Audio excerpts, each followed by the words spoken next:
हे इकडे इकडे इकडे गाडीन उतर पहिला. हो पण काय झालं? हे उतर म्हणलं नव्हतं त्याला.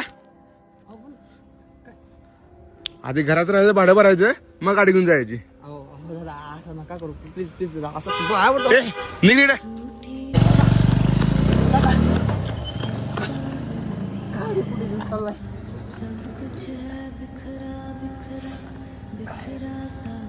हॅलो हा बोल की ग. सॉरी काय माझा फोन नव्हता तुला. बोल की काय झालं? हा काय एवढंच आहे? होत्या प्रॉब्लेम सॉल्व. काय लय लोड घेऊ नको. तुमच्या मुलांचं कसं सॉर्टेड असतं यार. लाईफ मध्ये काही प्रॉब्लेमच नसतात. बघेल तेव्हा हसत असतात. बाळा घातला बाजार संपलाय, कधी भरणार आहेस? भैया सरांनी उद्या शाळेची फी भरायला सांगितलं. हे काय कसला प्रोजेक्ट बनवला येऊ? जर आत्ता प्रोजेक्ट नीट नाही झाला तुला काय